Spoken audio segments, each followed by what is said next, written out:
आज की इस खास चर्चा में बहुत बहुत स्वागत है। आज हम उस महाकाव्य के सबसे मशहूर, सबसे सिनेमैटिक और रोंगटे खड़े कर देने वाले हिस्से पर बात करने वाले हैं, जहां शांत बुद्धिमत्ता और विनाशकारी अहंकार का एकदम सीधा आमना सामना होता है। सच कहूं तो ये कोई आम घटना नहीं है। ये एक ग्रैंड फिनाले जैसा है, जहां एक पूरे साम्राज्य का गुरूर बस राख में मिलने ही वाला है। लंका दहन की यह पूरी कहानी गति, तबाही और विजय का एक ऐसा प्रसंग है जिसकी गूंज सदियों से सुनाई दे रही है। तो बिना किसी देरी के सीधे इस भव्य दृश्य के भीतर चलते हैं। आइए सीधे इस कहानी के बिल्कुल बीचों बीच उतरते हैं। जरा इस दृश्य की कल्पना कीजिए। लंका का एकदम मध्य भाग है। हनुमान जी भारी जंजीरों में बंधे हुए खड़े हैं और ऊंचे सिंहासन पर बैठा रावण जोर जोर से अट्टहास कर रहा है। ये दृश्य अपने आप में बहुत कुछ कह देता है। रावण को लग रहा है कि उसने इस वानर को बंदी बनाकर कोई बहुत बड़ा तीर मार लिया है। उसका अहंकार उसे पूरी तरह अंधा कर चुका है। लेकिन दूसरी तरफ हनुमान जी का जो शांत और संयमित रूप है ना, वो रावण की समझ के बिल्कुल परे हैं। रावण को इस बात का जरा सा भी अंदाजा नहीं है कि वो असल में खुद अपने ही काल को न्योता दे रहा है। अब यहां से जो माहौल बनता है वो सच में तनावपूर्ण और रहस्य से भरा है। रावण के आदेश पर राक्षस हनुमान जी की पूंछ पर कपड़ा और घी लपेटना शुरू करते हैं। लेकिन यहां एक अजीब ही चमत्कार होता है। राक्षस कपड़ा लपेटते जा रहे हैं और पूंछ लगातार बढ़ती ही जा रही है। एक के बाद एक लंका के सारे घरों से कपड़ा और घी मंगा लिया जाता है। राक्षसों के लिए तो ये एक खौफनाक पहेली बन गई है। पूरा का पूरा नगर खाली हो गया, सारा कपड़ा खत्म हो गया, लेकिन वो पूंछ है कि रुकने का नाम ही नहीं ले रही। ये एक अंतहीन सिलसिला बन चुका है। इस अंतहीन पूंछ को देखकर रावण का जो घमंड था वो अब पूरी तरह झुंझलाहट में बदल जाता है। वो उलझन में है, हताश है। रावण एकदम चीखते हुए कहता है कि ये कोई माया है या क्या। और बस इसी झुंझुलाहट में वो एक ऐसा आदेश दे बैठता है जो उसकी जिंदगी की सबसे बड़ी भूल साबित होती है। इसमें आग लगा दो। रावण को लगता है कि आग लगाकर वो हनुमान जी को अंतिम सजा दे रहा है, लेकिन असल में वो अनजाने में अपनी ही तबाही का हथियार तैयार करवा रहा है। और जैसे ही उस पूंछ में आग लगती है, कहानी पूरी तरह से पलट जाती है। हनुमान जी एक भीषण और विजयी गर्जना करते हैं, जय श्री राम, कि उस दहाड़ से पूरी की पूरी लंका कांप उठती है। रावण का वो मूर्खतापूर्ण आदेश अब उसी पर भारी पड़ने वाला है। आग की लपटें आसमान को छूने लगती हैं और हनुमान जी चेतावनी देते हैं कि अब इस सोने की लंका का अंत आ गया है। और यहां से कहानी की रफ्तार एकदम तेज हो जाती है। अब जरा घटनाओं की रफ्तार देखिए। महज कुछ सेकंड के भीतर हनुमान जी अपना विशाल आकार एकदम से छोटा करते हैं और उन भारी जंजीरों को बस एक झटके में तोड़कर आजाद हो जाते हैं। और अगले ही पल वे लंका की सबसे ऊंची इमारतों और छतों पर तेजी से छलांग लगाने लगते हैं। एक छत से दूसरी छत, और कुछ ही मिनट के अंदर उनकी जलती हुई पूंछ पूरे शहर में आग की एक ऐसी भीषण लकीर छोड़ देती है जिसे बुझाना या रोकना अब किसी के बस की बात नहीं है।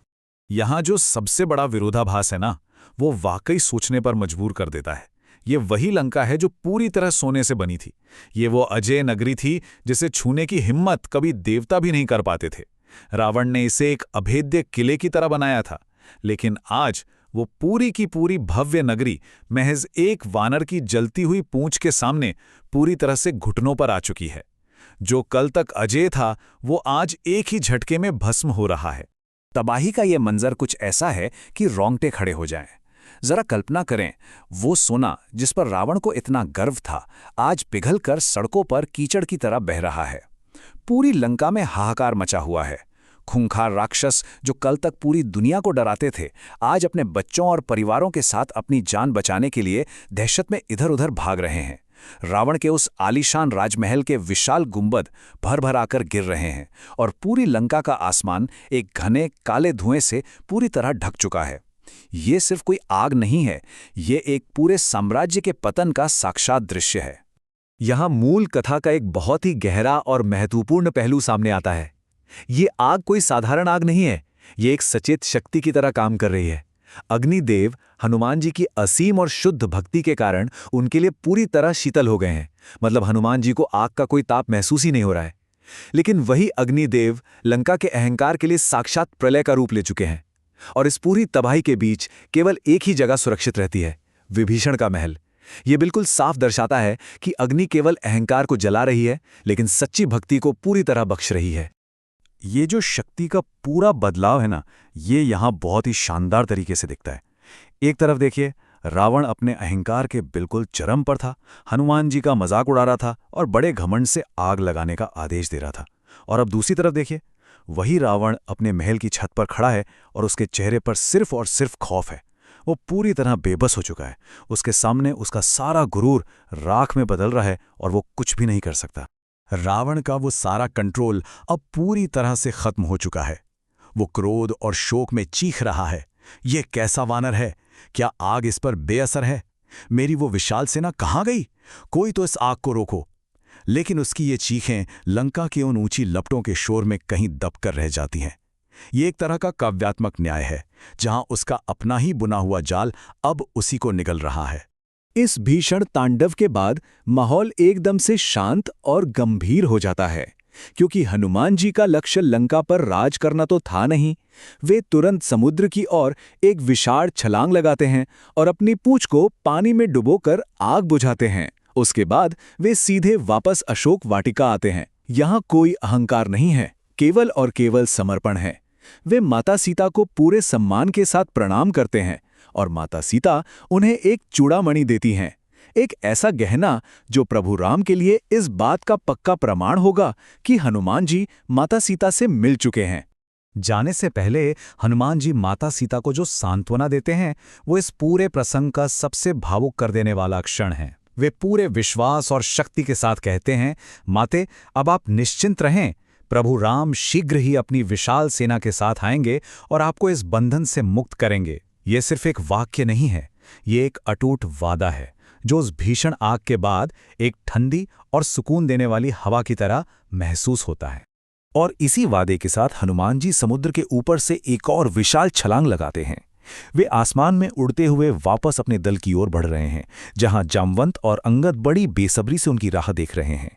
नीचे देखिए, लंका का वो काला धुआं अभी भी उठ रहा है, जो रावण की हार का जीता जागता प्रतीक है। वो धुआं पीछे छूट गया है और हनुमान जी अपनी मंजिल की ओर बढ़ चले हैं।